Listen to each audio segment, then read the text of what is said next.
Well, hello everyone. This is Frank DeFreitas. Welcome back to another week of HoloTalk for the week of January 9th, 2000. I was almost getting ready to say 19-something, but it's 2000 now. We're back. Brand new year, brand new century. Some people would argue it's a new millennium. Some people would argue it's not, but we won't even get into that.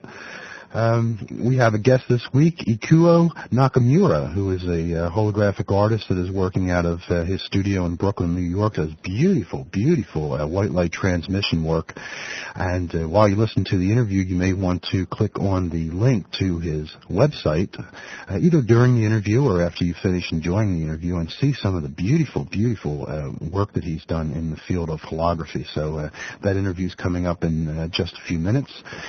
First, there's not a lot new that's happened over the holidays since we spoke last and broke for the holiday break. At the website, I have something new that I'm going to run each week, and that's a laser and holography poll, where you can log on each week and voice your opinion on different topics and different subjects and related to the fields of lasers and holography. And last week, the first question was up, and it went up late in the week. It went up on Thursday, so I only have 3 days results from that, but I do have some results, and I'd like to share those results with you. The question was, when do you think holographic television will become a reality? And here's the results of that poll. 5% of the respondents to the poll said that they thought that holographic television would become a reality within 1 year. 42%, which was the highest percent of all the questions, all the responses, 42% said that holographic TV would be a reality within 5 years. 30% said 10 years. 16% said that it would take 20 years or more before we would be enjoying holographic television. And surprisingly, 6% of the respondents said that we would never see holographic television. So a very interesting little result there to that first survey holography poll that we had up. And each Sunday a new question will go up, and you come onto the website and voice your opinion and have your vote tabulated. The question this week is, should schools offer laser and holography programs to the students? And the ways that you can answer that is yes at the elementary level, yes at the middle school level, yes at the high school level, or no, schools should not offer these programs at all. So go back to the home page if you haven't been there already, and please take the laser holography poll. And I may be able to take a copy of that and put that right on the HoloTalk page, so as you come on to listen to the show each week, the poll will be right there for you, and you can continuously update that and see what the total of the responses are as the week goes on. So something fun to do, something different, Gotta have some fun. Well, let's move on to our interview. I do have a number of people who are scheduled to come on the show for the next quite a few weeks, actually, as we go through the deep, dark, cold winter that's coming up. So what better way to sit back and enjoy these bleak months than to sit back and listen to a show of HoloTalk. Well, let me get this call. Hold on a second. Okay, I'm back. Sorry, I usually turn the ringer off when I'm doing the show, and I forgot to do it this time, so I guess I'm a little rusty from having so much time off during the holidays. So yes, like I was saying, we have a lot of guests coming up. Come back each week and hear a new guest, and let's move on to our interview with Ikuo Nakamura. And don't forget to visit his website and see some of the beautiful work in holography that he's doing. And thanks to everyone, I also want to throw this in quickly, thanks to everyone who sent all those HoloTalk shows that I had lost right before the holiday season was over. Unfortunately, I had a number of shows that I had done ahead of time, which never had been posted yet, which I have to redo. But the ones that were finished, I now have them. Oh, this is crazy. Can you believe this for a Sunday? Hold on. Okay, I'm back. I'm not even going to chance that phone ring again. I thought I turned the ringer off again, and apparently there's something crazy with the phone because it's telling me that the ringer's off. Just goes to show. All right, here's our interview. Thanks for tuning in. Don't forget, tune in every week. We've got a lot of great shows coming up. Of course, that's for you to decide whether they're great or not, but I'll do them and you decide, okay? See you later. This is Frank DeFreitas for HoloTalk. Hello, this is Frank DeFreitas, and I'm speaking to Ikuo Nakamura. How are you today? Very good. Okay, thanks for coming into the studio. Was it last week or the week before? Or? Yeah, but it's last millennium, right? Yeah. Mm-hmm. Why don't we start out this week's interview with you by telling the HoloTalk listeners about how you got started in holography and when you got started in holography. Oh, yes.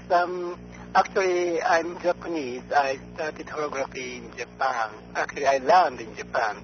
I studied physics at the Science University of Tokyo in Japan, and where I learned as a part of science.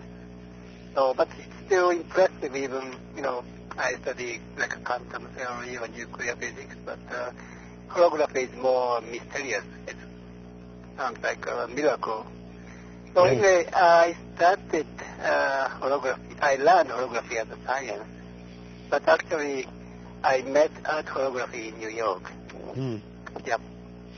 So it was 1983. 83? Yes. Yeah, that's when I got my studio started in 83. Oh, yes? Yeah. So I stepped in Museum of Holography, and where I saw, pioneer masterpieces like Dan Schweitzer or Rudy Barcode, Mori, Dan Tyler, Randy Pepper. So I was shocked because I never seen this kind of work in Japan. So they were your early influences? Oh, yes. Yeah. They still influence me a lot. Yeah. Still influence you? Yeah, of course.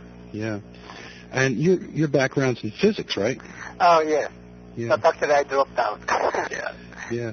Now, because of who influenced you so early on in holography, are they the reason why you've chosen white light transmission holography to work in opposed to reflection holography?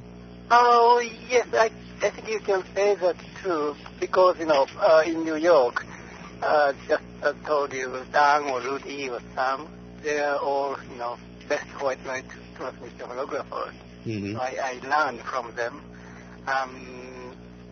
I could visit them, so I have a chance to see how they actually make holograms. So, but especially, for me, holography is not only 3D photography. Yeah.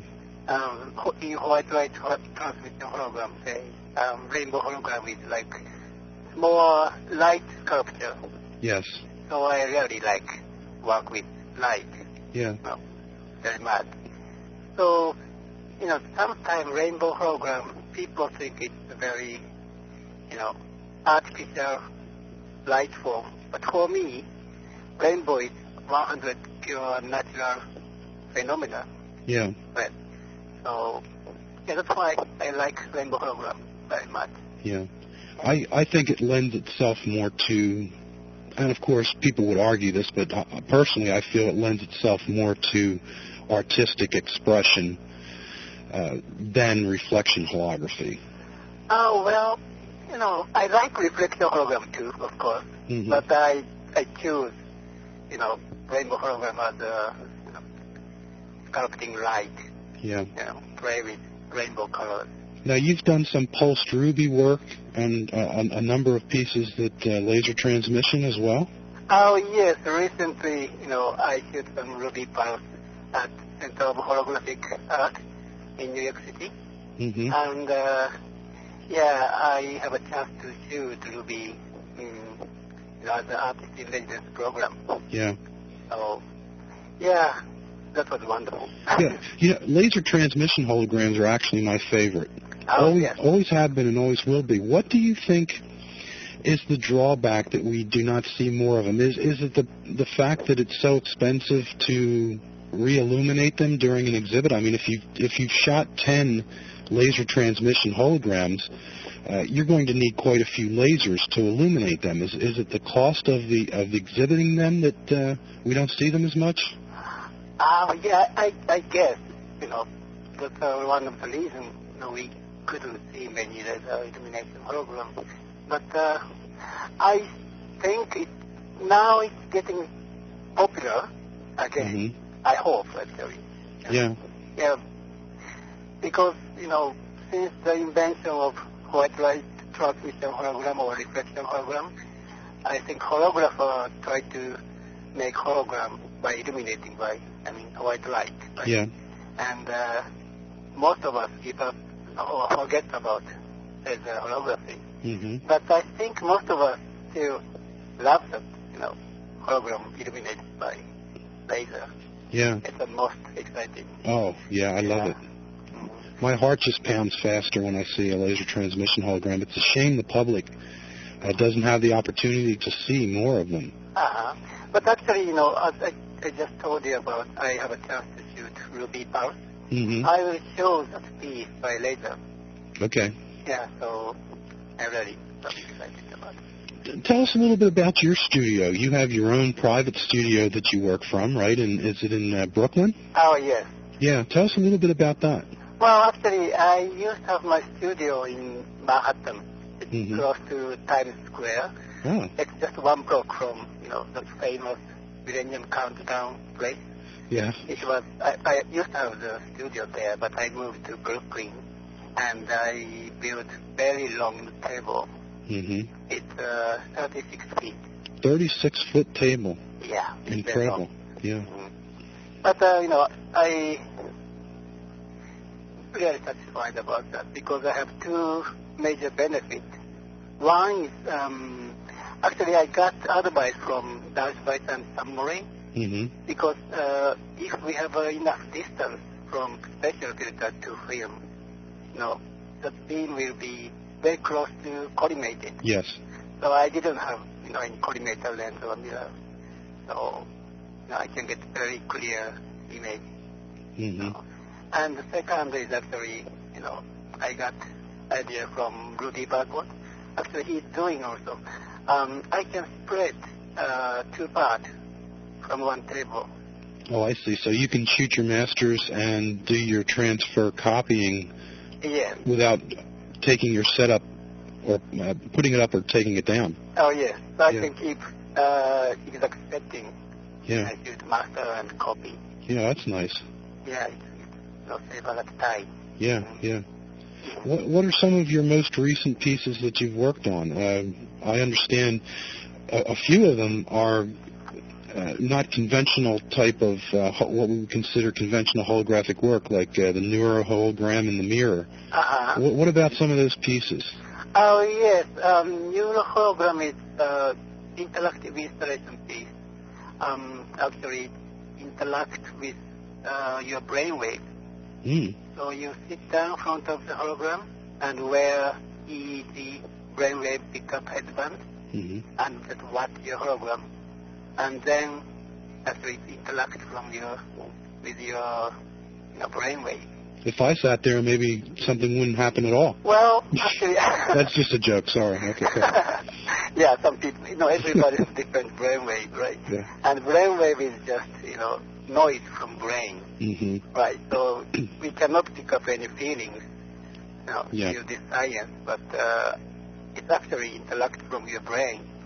So, so this is kind of, maybe most people knows about very famous hypothesis by Pribram and Bohm. Oh, yeah. Yeah, hologram as a brain. Yes, exactly. So this is kind of, metaphor. Okay. A scientific metaphor. Actually, it's communication between your brain and the hologram. The hologram acts as a brain. So it's kind of communication piece. What about the mirror? Well, mirror, is also communication piece. Like a neuro hologram, when you face the installation, you can think about your feeling, or your past, or your memory, and you try to find out what happened in holography. And the mirror also, same thing happens. It's also related to very personal memory and time. I see. When you stand in front of the mirror, that installation's name, well, it's very hard to explain, but if you see my webpage, you can figure out. But, it's, how I can say, it's about the time. Okay. You can see your own past. Actually, video image. I see. I placed a CCD camera on the installation. So your image will focus on space. So you can see your own image. It's projected by HOE. I see. And a holographic optical element. Mm-hmm. So, well... So essentially what you're doing in the present turns around and affects your past. Oh, yes. That's correct. Which is actually a mirror image of how time works itself. Yeah, no. Because what you do in the present usually affects your future, not your past. Yes, but, we cannot change the past, right? Yeah. But I was thinking about memory a lot. Mm-hmm. Actually, our memory is past, right? Mm-hmm. But exact past and our own memory is always different. Mm-hmm. Every people has a different memory, even in the same event. But, you can change. I think most people change your memory. Sort of like rewriting history. Oh, yes. You're neurologically rewriting your own history. Oh, yes, but I think everybody's doing that. Yeah. Yes, yeah. Not real past. No. So you can manipulate your own past, in real time. Very interesting, yeah. Yeah. And we will have, just to let the listeners know, there's a link to the HoloLab website right on the HoloTalk page, so either while you're listening to this show or shortly thereafter listening to the show, you can click on that link and go to the website and see the works that we're speaking about right now. Do you have any upcoming shows? Oh, yes. Well, actually, now I'm showing some space video projection installation at Canton Museum of Art, Ohio. Okay. Until end of February. So the title is Visions into 21st Century. Okay. Group shows. I think it's very wonderful show. Many holographers from Europe and Japan, and they're showing over there. Mm-hmm. And also, actually, thanks to Shearwater Foundation, we have a artist in residence program in the Holo Center, and we are planning to show work from next March at Holo Center. Mm-hmm. And Margaret Benyon and Sam Murray, Marie Herman, Dean Hardy, and myself will show Holo Center. Then next month, gallery in Florida, and April to some Museum of Contemporary Art, Arizona. Okay. Yeah, so that's my next show. Yeah. So I will show the laser illuminated hologram. And I'll make sure that I get an announcement out to everyone when those shows are going to get ready to open. So if you want to just send me an email and let me know that, maybe 2 weeks ahead of time, we'll make an announcement and make sure that everyone knows that those events are coming up. Oh, yes. Yeah. Yeah. Okay. Anything else you want to let us know about before we close out the interview? No, not actually. No.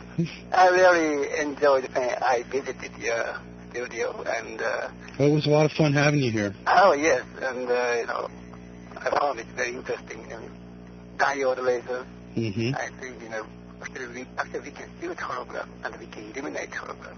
Yeah. Yeah, that's nice. I would like to see them used, for illumination, so that people would be able to see more laser transmission holograms. Mm-hmm. Yes. A lot less expensive than going out and purchasing the equivalent gas laser to do that. Yeah. Yes.